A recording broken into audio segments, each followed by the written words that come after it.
Hola a todos y a todas. En esta oportunidad vamos a estudiar la tramitación del juicio ejecutivo. El procedimiento ejecutivo es aquel juicio civil especial que tiene por propósito hacer cumplir de manera coercitiva una obligación que consta de manera indubitada en un título ejecutivo. El procedimiento ejecutivo se tramita en a lo menos dos cuadernos diferentes. Por un lado, el cuaderno principal o ejecutivo, y por el otro, el cuaderno de apremio. Esto sin perjuicio de que se puedan agregar otros cuadernos diferentes, como lo es el cuaderno de tercerías o bien el cuaderno de incidentes.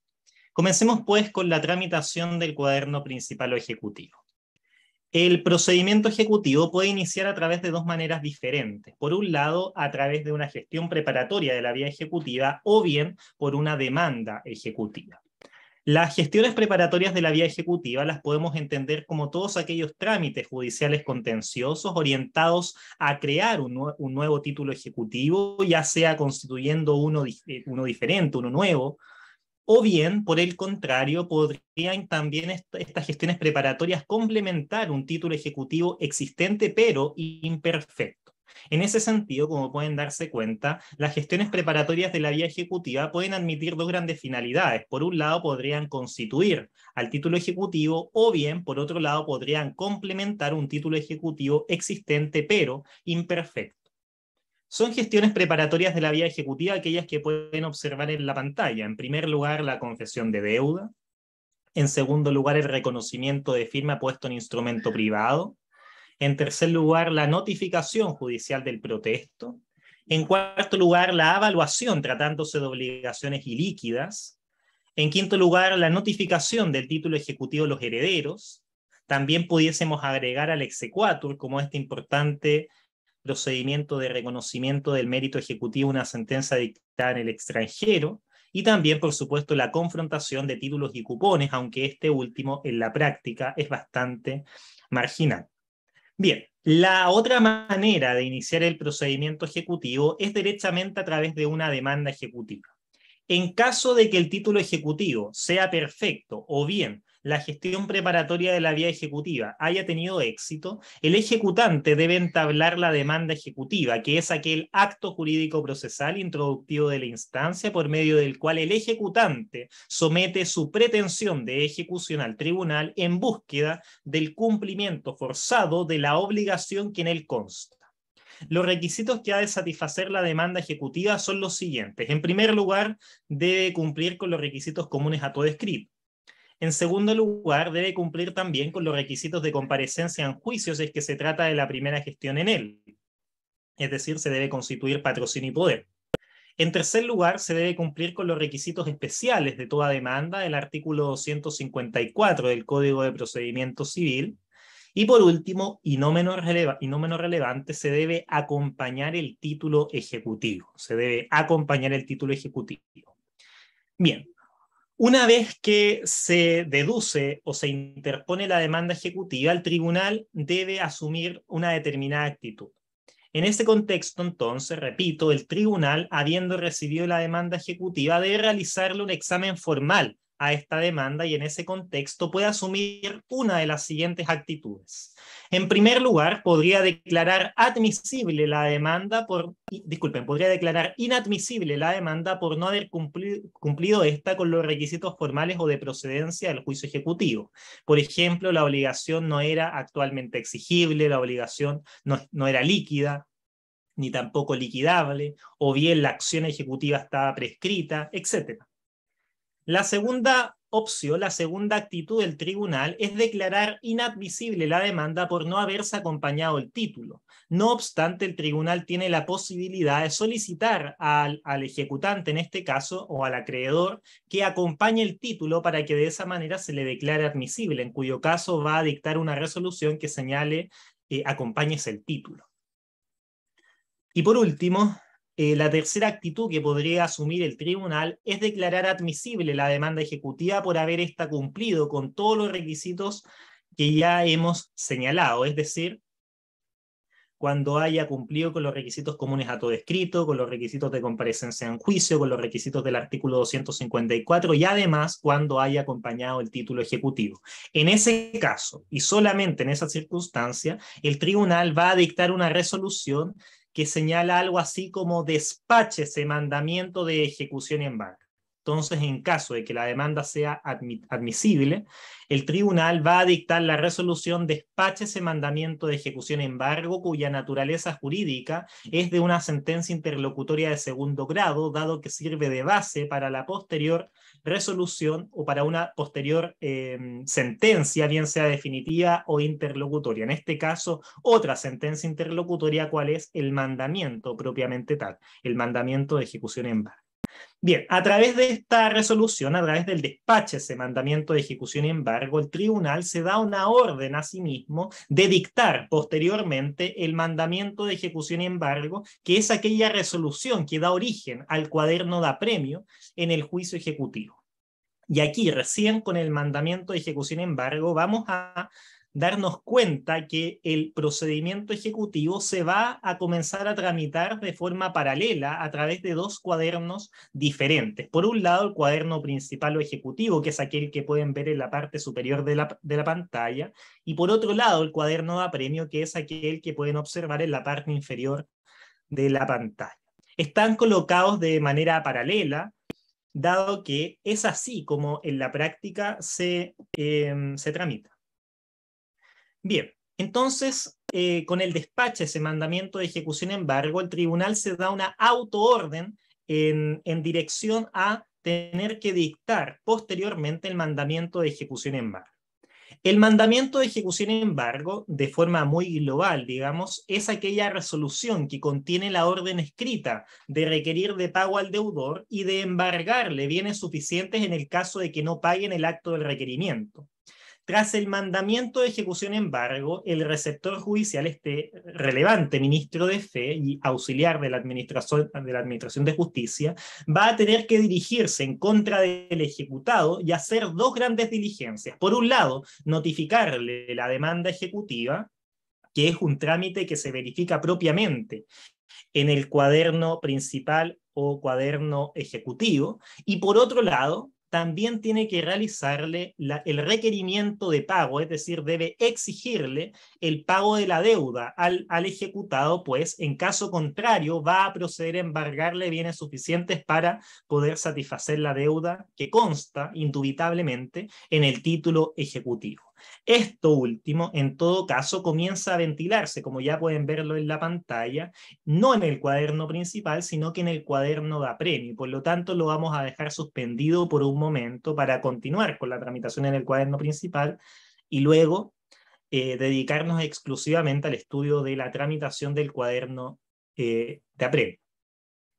Bien, entonces, una vez dictado ya el despáchese y el mandamiento de ejecución embargo a continuación, digamos, el tribunal tiene que notificarle la demanda ejecutiva al ejecutado.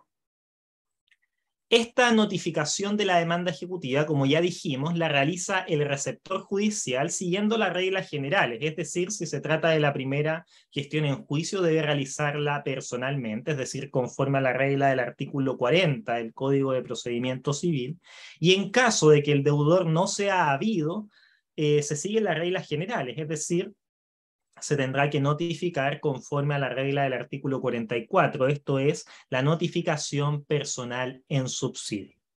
Bien, una vez que se le notifica la demanda ejecutiva al ejecutado, este puede adoptar ciertas actitudes. Vamos viéndolas rápidamente. Entonces, redondeo esta idea. Una vez que el ejecutado es notificado y también requerido de pago, porque estos actos en general se realizan simultáneamente sin perjuicio de que podrían también no coincidir, como ya veremos, la ley le entrega un plazo al ejecutado para que pueda asumir alguna actitud en juicio. El plazo para estos efectos es de 8 días en caso de que se le requiera de pago dentro del territorio jurisdiccional del tribunal, o bien de 8 días más tabla de emplazamiento en caso de que se le requiera de pago fuera del territorio jurisdiccional del tribunal. Aquí hay que enfatizar en la circunstancia de que este plazo, digamos, no se cuenta desde la notificación de la demanda ejecutiva, sino que por el contrario, se cuenta desde el acto del requerimiento de pago, desde el requerimiento de pago. Antes de la dictación de la ley que viene a modificar el Código de Procedimiento Civil y las tramitaciones de los juicios, digamos, post-COVID de diciembre del año 2021, tras esta última reforma, había que hacer otras subdistinciones para verificar el término, digamos, que tenía el ejecutado para oponerse a la ejecución, y para ello había que distinguir si se le notificaba dentro de la comuna, pero dentro de la comuna, dentro del territorio o bien fuera del territorio jurisdiccional del tribunal.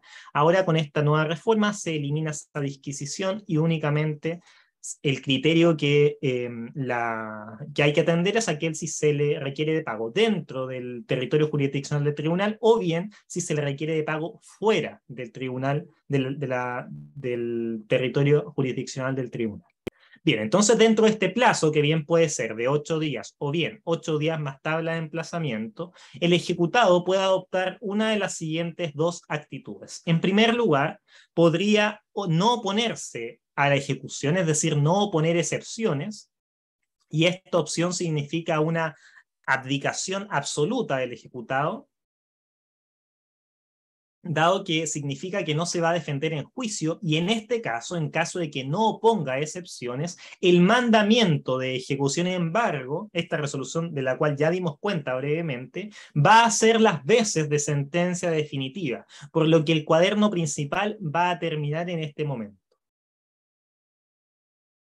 Eso en caso, repito, de que el ejecutado no oponga excepciones. En caso de que oponga excepciones, es decir, se oponga a la ejecución, la situación va a ser distinta. Veámosla entonces. Entonces, la segunda posibilidad que tiene el ejecutado es oponer excepciones. El ejecutado en este caso podrá defenderse en el juicio ejecutivo oponiendo dentro de este plazo, digamos este plazo que puede ser de 8 días u 8 días más tabla, alguna de las excepciones enunciadas taxativamente en el artículo 464 del Código de Procedimiento Civil. Estas excepciones deben oponerse todas en un mismo escrito y deben expresar claramente los hechos sobre los que se funda, y también debe expresar claramente cuáles van a ser los medios de prueba que se va a hacer valer para luego acreditarlos. Entonces no basta con simplemente oponer aquellas excepciones que se encuentran en el artículo 464, sino que también es necesario expresar claramente cuáles son los hechos en que se fundan, y en segundo lugar, debe señalar cuáles son los medios de prueba que va a utilizar para acreditar. Como ya dijimos, estas excepciones se encuentran inscritas en el artículo 464 del Código de Procedimiento Civil, que tiene una pretensión de exhaustividad.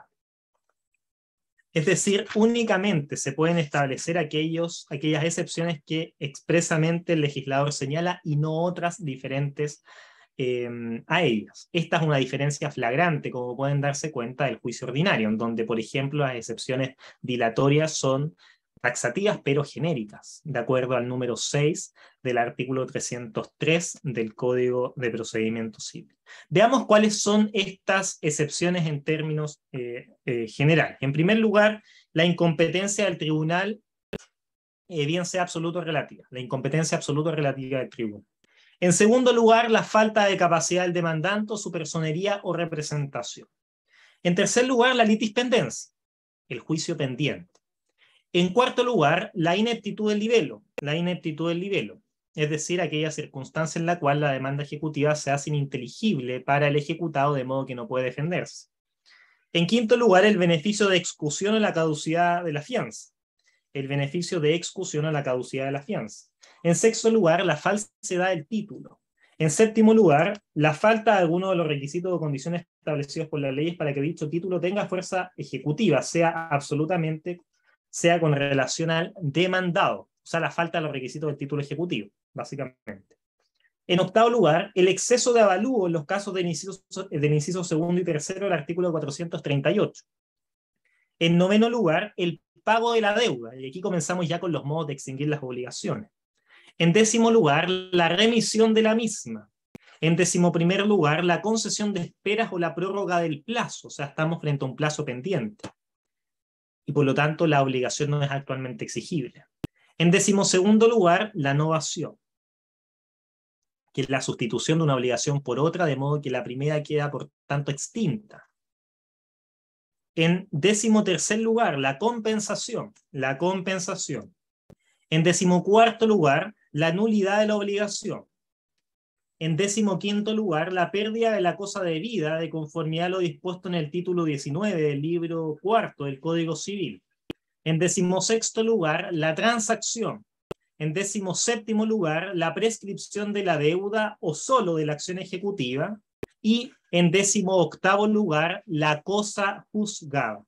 Estas excepciones, termina el artículo 464 señalando que pueden referirse a toda la deuda o a una parte de ella solamente. Bien, luego de que el ejecutado opone sus excepciones, el tribunal debe proveerlo.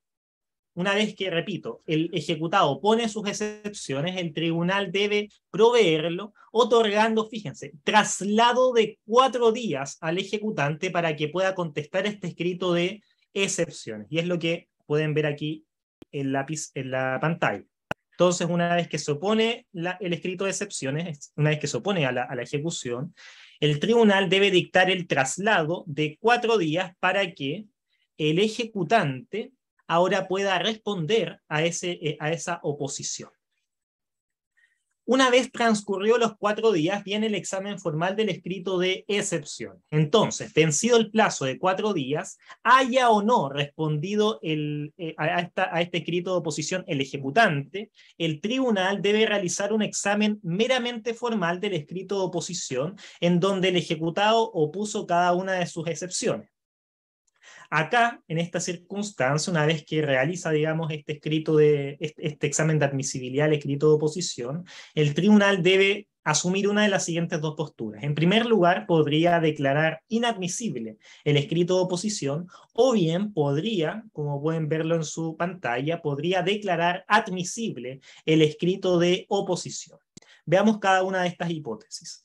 En caso de que el tribunal declare inadmisible el escrito de oposición, va a darse en el contexto en donde el tribunal estime que las excepciones se han opuesto fuera de plazo, o bien cuando se hayan opuesto determinadas excepciones que no se encuentran reconocidas en el artículo 464 del Código de Procedimiento Civil. Entonces, aquí el examen formal que realiza el tribunal dice relación con 2 grandes cuestiones. En primer lugar, si se opusieron dentro de plazo, o sea, dentro de ese plazo para oponerse, que puede ser de 8 días u 8 días más tabla. Y en segundo lugar, en orden a atender al criterio si la excepción está inserta dentro del catálogo del artículo 464 o no se encuentra inscrito dentro de aquel catálogo. En caso de que el tribunal declare inadmisible el escrito de oposición, el tribunal debe de inmediato dictar la resolución que cita a las partes para oír sentencia, y en la sentencia definitiva se va finalmente el tribunal a encargar de declarar inadmisible estas excepciones y va a explicar, digamos, cuáles son los fundamentos jurídicos de aquello. Entonces, en caso de que el tribunal declare inadmisibles el escrito de oposición, el tribunal debe a continuación citar a las partes a oír sentencia. La segunda posibilidad que tiene el tribunal es declarar admisible el escrito de oposición. El tribunal debe declarar, en segundo término, digamos, admisible el escrito de oposición. El tribunal va a declarar admisible a las excepciones cuando se hayan opuesto dentro de plazo y estén consagradas dentro del artículo 464 del Código de Procedimiento Civil. En este caso, el tribunal debe a continuación tomar una importante decisión. En primer lugar, si el tribunal estima que no existen hechos pertinentes, sustanciales y controvertidos, el tribunal debe citar a las partes a oír sentencia. Entonces, si el tribunal estima que no procede prueba, debe dictar la resolución que cita a las partes para oír sentencia. En caso contrario, en caso de que el tribunal estime que existen efectivamente hechos pertinentes, sustanciales y controvertidos, el tribunal debe dictar la resolución que recibe la causa a prueba y con ello comienza el periodo de prueba. Bien, vamos entonces ahora a la siguiente etapa. En caso de que las excepciones se declaren admisibles en forma, el tribunal estime que procede prueba, debe recibir la causa a prueba. Bien, el periodo de prueba, como se advierte, es eventual y solamente procede en el caso en el que el tribunal estime, digamos, admisible, por un lado, las excepciones opuestas, o sea, declare, mejor dicho, admisible las excepciones opuestas, y por otro lado, estime que existen efectivamente hechos sustanciales pertinentes y controvertidos mediante la resolución que recibe la causa a prueba, cuya naturaleza jurídica, como me imagino todos ustedes saben, es de una sentencia interlocutoria de segundo grado.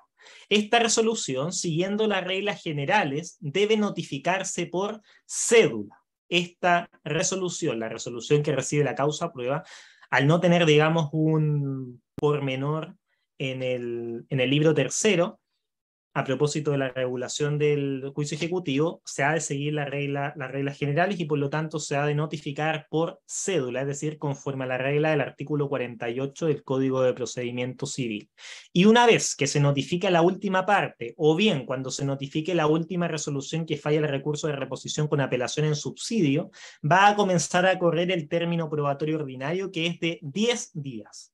Va a comenzar a correr el término probatorio ordinario, que es de 10 días. Ahora bien, este término probatorio ordinario de 10 días puede ser ampliado.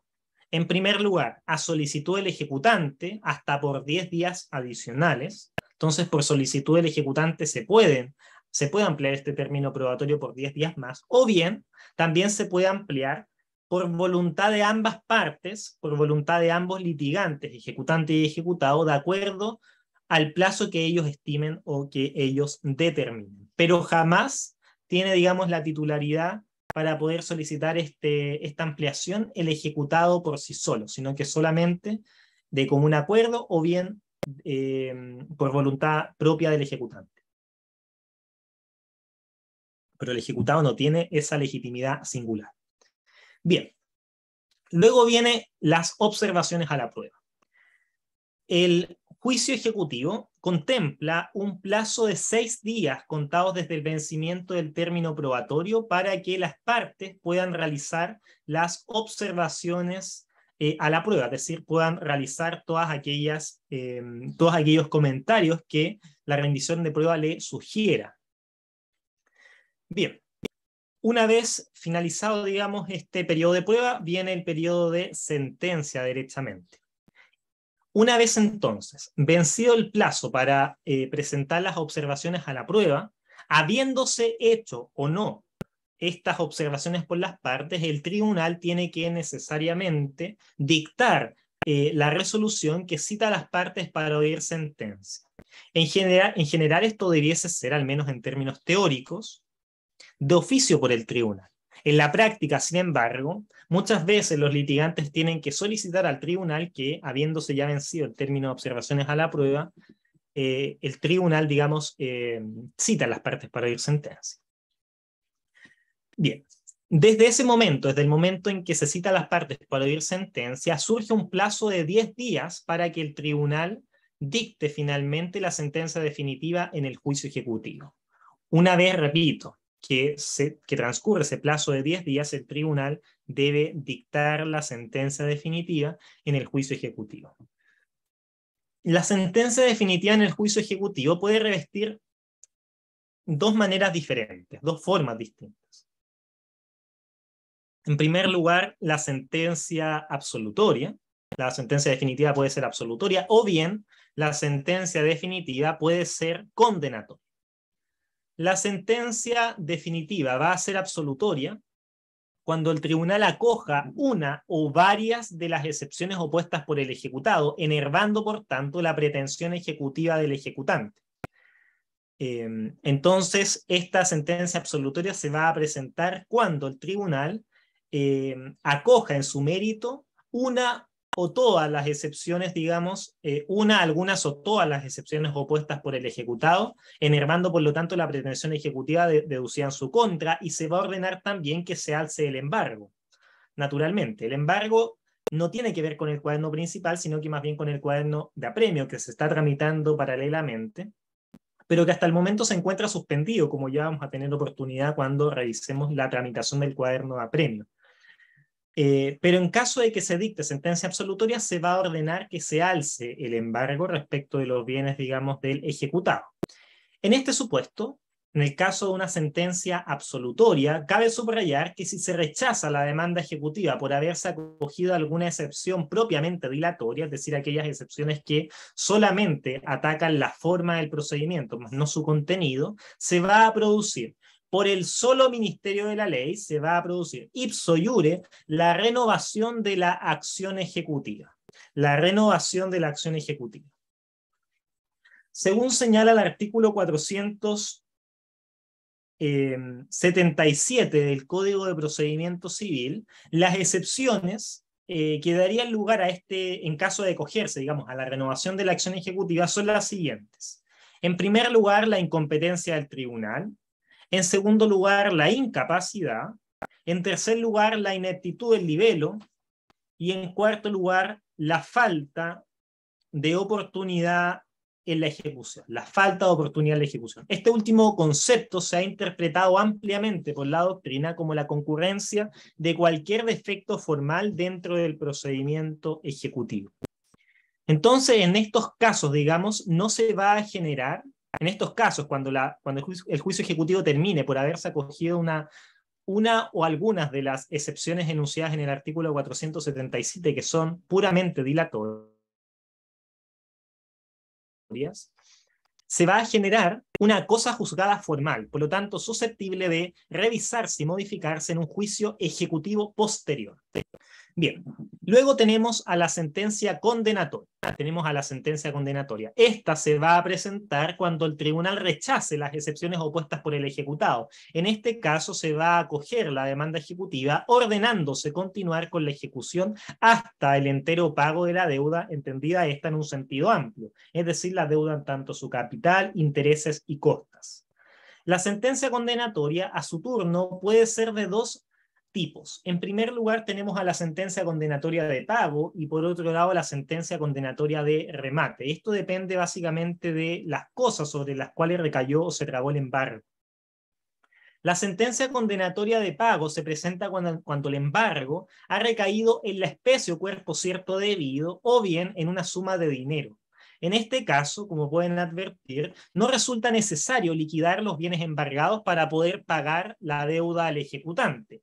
Esta sentencia, la sentencia condenatoria de pago, es apelable, por supuesto, y es apelable en ambos efectos. Es decir, se suspende el apremio y el pago, digamos, al ejecutante hasta el fallo del recurso de apelación, salvo que el ejecutante caucione las resultas del juicio. Entonces, por regla general, la sentencia condenatoria de pago es apelable en ambos efectos, efecto devolutivo y suspensivo, de modo que suspende el apremio y el pago del ejecutante hasta el fallo del recurso de apelación. Salvo, y aquí viene la excepción, que el ejecutante caucione las resultas del juicio. Bien, luego tenemos a la sentencia condenatoria de remate. Esta se presenta cuando el embargo ha recaído sobre cosas distintas del dinero o bien distintas a la especie o cuerpo cierto debido, siendo necesarios entonces que los bienes sobre los cuales recayó el embargo se realicen o se liquiden, de modo que con el producto de esa realización se le pague al ejecutante la deuda, entendida esta en un sentido amplio, deuda en tanto capital, intereses y costas. Esta sentencia, la sentencia condenatoria de remate, es apelable, pero solo en el efecto devolutivo, es decir, no suspende el apremio. El remate se podría eventualmente llevar a cabo sin ningún tipo de problema, a pesar de existir recurso de apelación pendiente. Aunque, en todo caso, y esta es una sutileza relevante, no se le va a poder pagar al ejecutante sino hasta que se resuelva el recurso de apelación. Es apelable en el solo efecto devolutivo. Esto implica que el apremio continúa, pero el pago debe esperar, digamos, a la resolución del recurso de apelación.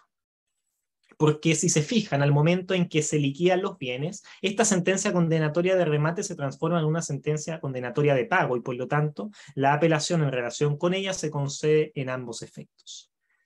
Bien, habiendo entonces sentencia definitiva, se va a terminar el cuaderno principal o ejecutivo.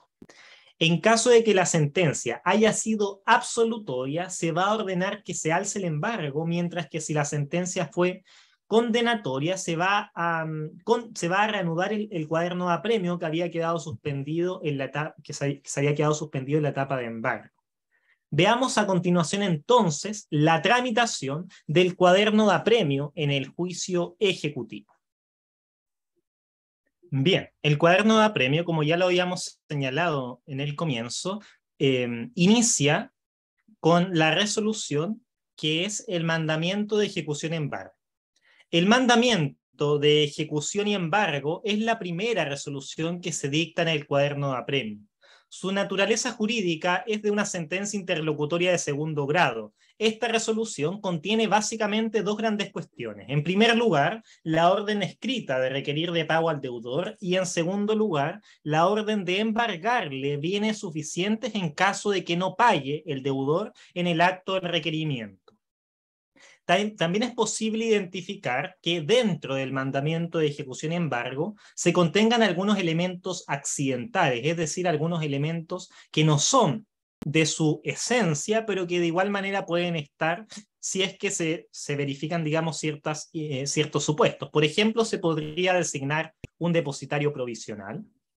Perfectamente se podría designar un depositario provisional que por regla general va a ser el mismo ejecutado. En segundo lugar, se podría también designar los bienes sobre los cuales se pretende que se trabe el embargo, esto en caso de que el ejecutante lo haya establecido en su demanda ejecutiva. Y en tercer lugar, también se podría establecer una solicitud de auxilio a la fuerza pública para que se lleve a cabo el embargo. Esta también es una solicitud que tiene que necesariamente emanar del ejecutante, porque si no se solicita, el tribunal no lo declara de oficio. Esta solicitud de auxilio de la fuerza pública faculta a las policías para que puedan realizar actos, fíjense, de allanamiento y de cerrajamiento del domicilio del ejecutado en su caso, para que de esa manera se pueda llevar a cabo el embargo. Bien, luego del mandamiento de ejecución y embargo viene el requerimiento de pago, que es una de las diligencias, digamos, que contiene el mandamiento de ejecución. Bien, el requerimiento de pago. Como acabamos de señalar, la primera actuación esencial que surge como consecuencia del mandamiento de ejecución y embargo es precisamente el requerimiento de pago al deudor. Este es el acto por el cual un ministro de fe, por regla general, el receptor judicial, intima o exige al deudor el pago de la obligación que consta de manera indubitada en el título ejecutivo. El requerimiento de pago perfectamente podría coincidir con el acto de la notificación de la demanda ejecutiva, como ya lo habíamos señalado previamente, aunque también podría no coincidir, por ejemplo, cuando se realice la notificación por el artículo 44 o bien cuando se le notifique en algún lugar público la demanda, pero no se le pueda realizar en ese mismo lugar público el requerimiento de pago. Dado que la ley exige, la ley manda que el requerimiento de pago se realice en un lugar privado.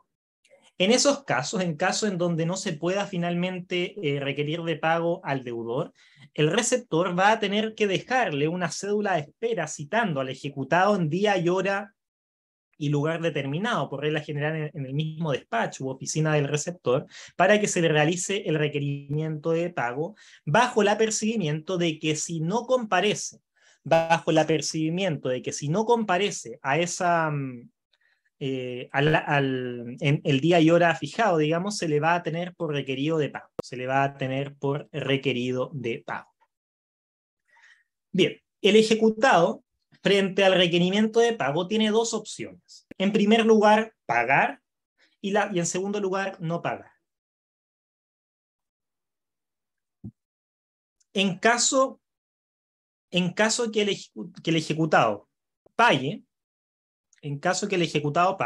se va a terminar el juicio, se va a terminar derechamente el juicio y ni siquiera va a tener que ser necesario, digamos, continuar con el embargo ni con ningún otro trámite. Se va a ver, por lo tanto, satisfecho el interés y la pretensión del ejecutante. La segunda opción es que el ejecutado no pague. En este caso, se va a proceder a realizar por parte del receptor el embargo de bienes suficientes para el entero pago de la obligación que consta en el título ejecutivo. Todo esto sucede ya no en el cuaderno principal, sino que en el cuaderno apremio, dado que en el cuaderno principal, como ya lo vimos, el ejecutado puede oponerse o no a la ejecución dentro del plazo fijado por el legislador desde la fecha del requerimiento de pago. No es de la fecha de la notificación, sino que desde la fecha del requerimiento de pago. Bien, veamos entonces este siguiente trámite, cuál es el embargo en caso de que el ejecutado no pague en el acto del requerimiento. O bien, cuando no comparezca, en caso de que se le haya citado mediante una cédula de espera. Veamos entonces el embargo. Como ya dijimos, en caso de que el ejecutado, voy redondeando esta idea, en caso de que el ejecutado no pague la deuda en el acto de requerimiento, o bien no comparezca el día y hora fijado en el despacho del receptor en caso de que se le haya citado mediante una cédula de espera, el receptor va a tener que realizar el embargo de bienes suficientes del deudor para poder pagar la deuda que consta en el título ejecutivo. Pero preguntémonos qué es el embargo. Al embargo lo podemos entender como aquel acto jurídico procesal que tiene por objeto asegurar el resultado de la pretensión, afectando para ello la disposición de determinados bienes del deudor. Como se advierte, se trata de una medida cautelar, una medida que tiende a proteger o amparar ciertos derechos pretendidos, que está destinada a la protección o al amparo del resultado de la acción. En la práctica, el embargo consiste en que el receptor realiza un inventario de los bienes embargados, lo cual luego debe reducirlo en el acta del embargo, en donde se debe individualizar con todos sus pormenores. Esa acta de embargo tiene que cumplir una serie de formalidades, por ejemplo, debe contener la fecha, hora, día, lugar, debe luego tener también la firma de todas las personas que participaron en este proceso. En caso de que el ejecutado se niegue, se debe dejar constancia de aquella circunstancia, entre otras cosas. Bien, hay que tener presente que el embargo puede recaer sobre todo tipo de bienes, exceptuando aquellos bienes que la ley declara como inembargables. Entonces, la regla general es que todos los bienes sean embargables, sean susceptibles de trabarse embargo. Sin embargo, por excepción, la ley estima que existen ciertos bienes que tienen el carácter de inembargables y por lo tanto no son susceptibles de que se trabe el embargo respecto de ellos. En general, responden al principio de la subsistencia y al principio de la dignidad humana. Estos bienes inembargables únicamente los establece el legislador y nadie más que el legislador. Por ejemplo, en el artículo 1618 del Código Civil, como también en el artículo 445 del Código de Procedimiento Civil, como en otras leyes especiales también. Algunos de los más relevantes y quizás de los más recordados son el lecho del deudor y su familia, o sea, su cama no se le puede embargar.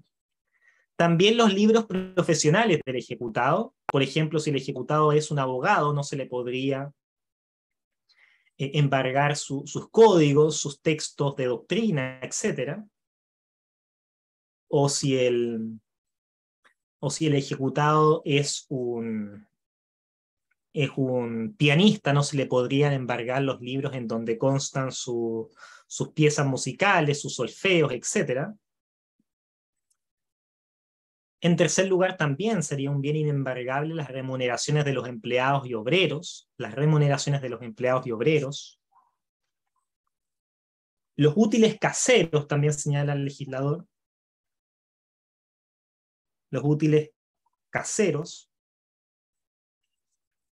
El 445 número 1 del Código de Procedimiento Civil señala que los sueldos y las gratificaciones y las pensiones de gracias, jubilación, retiro o montepíos que paga el Estado y las municipalidades tampoco son susceptibles de embargo. Y ahí hay una contraexcepción, porque, sin embargo, señala el legislador, tratándose de deudas que provengan de pensiones alimenticias decretadas judicialmente, podrá embargarse hasta el 50% de las pensiones que reciba el alimentante de conformidad al inciso anterior.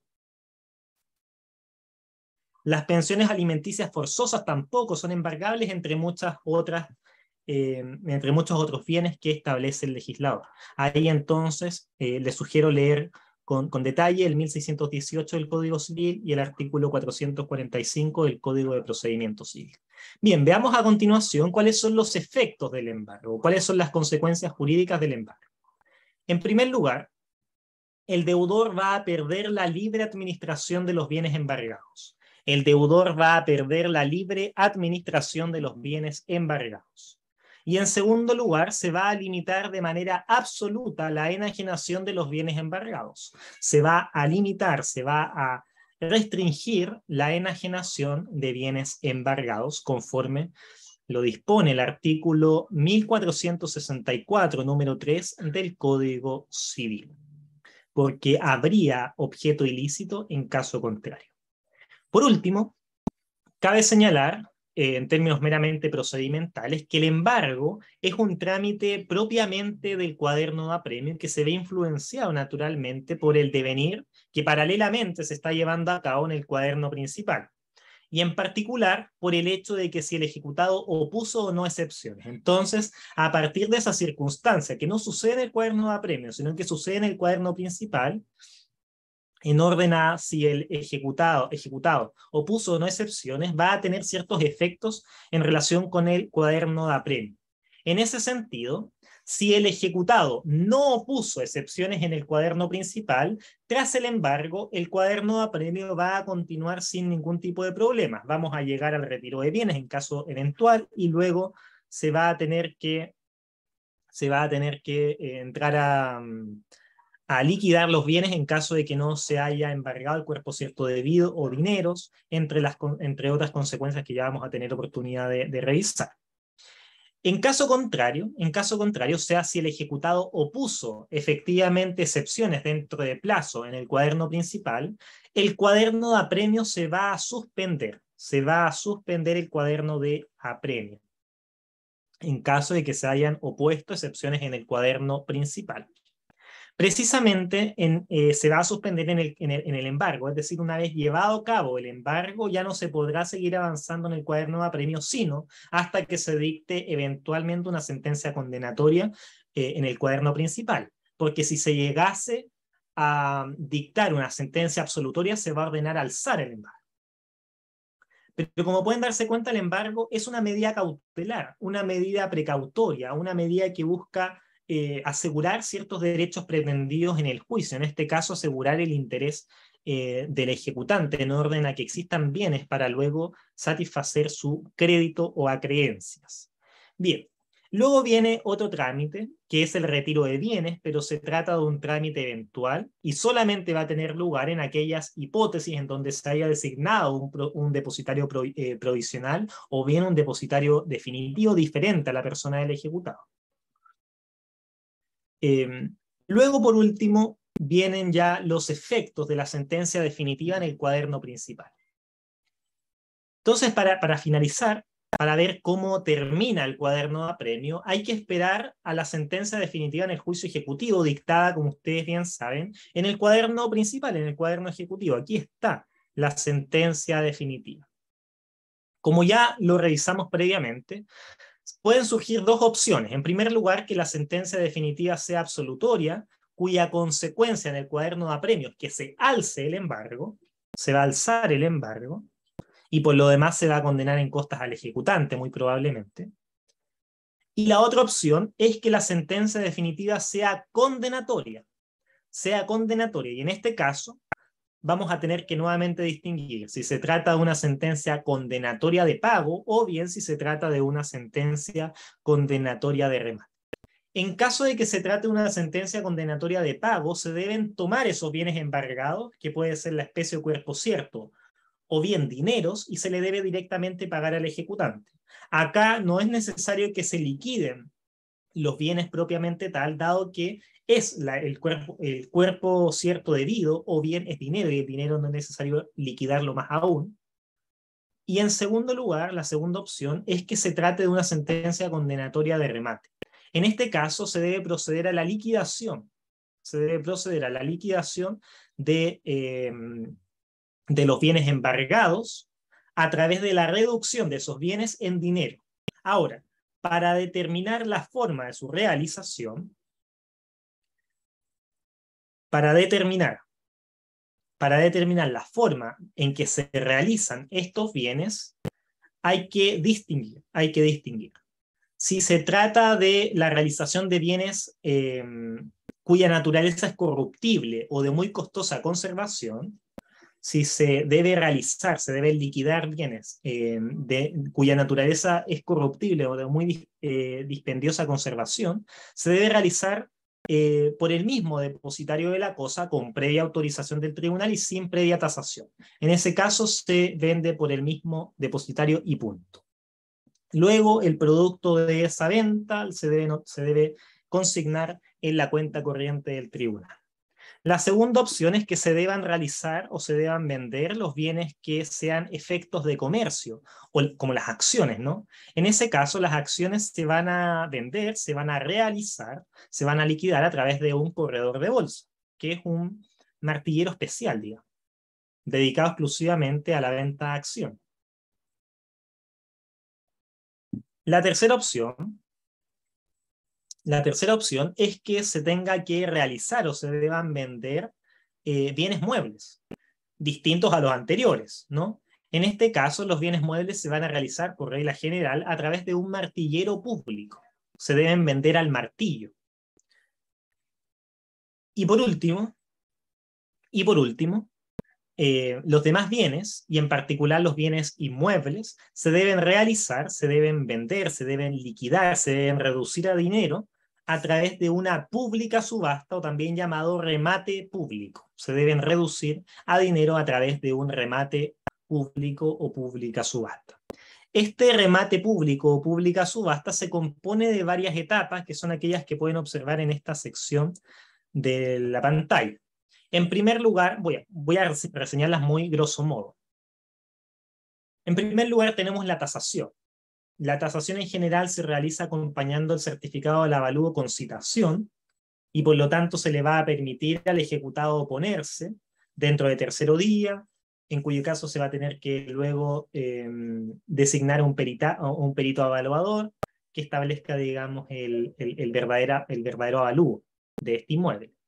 Porque al acompañarse el certificado del avalúo fiscal, este naturalmente va a ser bastante más escueto, bastante más minúsculo el valor que aquel que podría tener como valor comercial. Luego viene la determinación de las bases del remate. En ellas, digamos, se deben establecer, por ejemplo, los mínimos de las posturas, el valor de las cauciones, la forma en que se debe pagar el inmueble, si admite o no pago en cuotas, etc. Todas estas bases del remate en general las proporciona en primer lugar el ejecutante, y si el ejecutado no se opone, bueno, el tribunal lo va a designar de esa manera, o bien si el ejecutado se opone, el tribunal va a ser quien finalmente decida. Luego se tiene que fijar el día y hora del remate,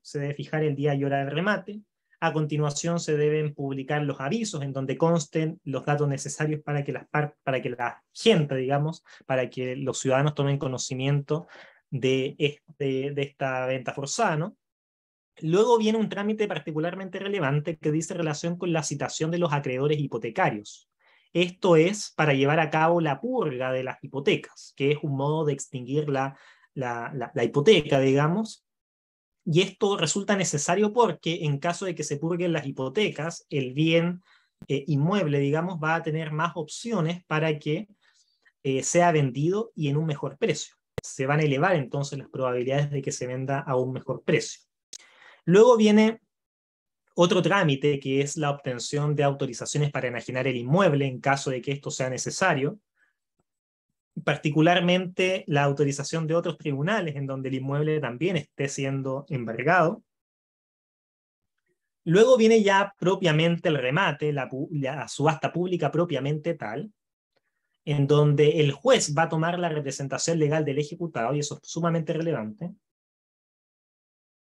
porque en rigor estricto lo que es la pública subasta es un contrato de compraventa forzado, por lo tanto tiene que haber necesariamente voluntades, y la voluntad del ejecutado, en este caso el vendedor, va a estar dada por el juez. El juez es quien asume la representación legal del ejecutado. Es un caso particular, dado que el juez no se encuentra consagrado dentro del listado de representantes legales del artículo 43 del Código Civil, y también es particular, dado que se trata de un caso de representación legal de una persona capaz. Bien, luego de todo ello, toda la pública subasta, todo lo que se haya ventilado en esta audiencia de subasta pública, se debe reducir en un acta de remate. Se debe reducir en un acta de remate. Ahora, si el bien se vende, por lo tanto, hay que reducir todos aquellos elementos constitutivos de la audiencia en el acta de remate, y esta luego tiene que, bueno, con el solo acta de remate, esto hay que subrayarlo, se entiende perfecta la compra-venta. Pero luego, para efectos de inscribir este bien inmueble a nombre del adjudicatario, se tiene que nuevamente reducir ahora esta acta de remate a una escritura pública, porque los conservadores de bienes raíces no inscriben cosas distintas a estos efectos que no sean escrituras públicas, y por lo tanto hay que necesariamente reducir ese acta de remate en una escritura pública y luego esta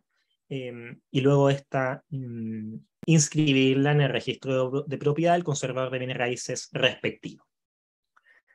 Bien, por supuesto hay bastantes más detalles en materia de pública subasta. Pudimos habernos detenido también en orden a todas las posibles situaciones que podían darse en el remate propiamente tal. Por ejemplo, si no llegaban postores, se tiene que hacer un segundo llamado. En ese segundo llamado, si tampoco concurren postores, se puede dar en prenda pretoria. Bueno, hay varias hipótesis que pudimos habernos pronunciado, pero para efectos de realizar este esquema simplemente del procedimiento, creo que es suficiente.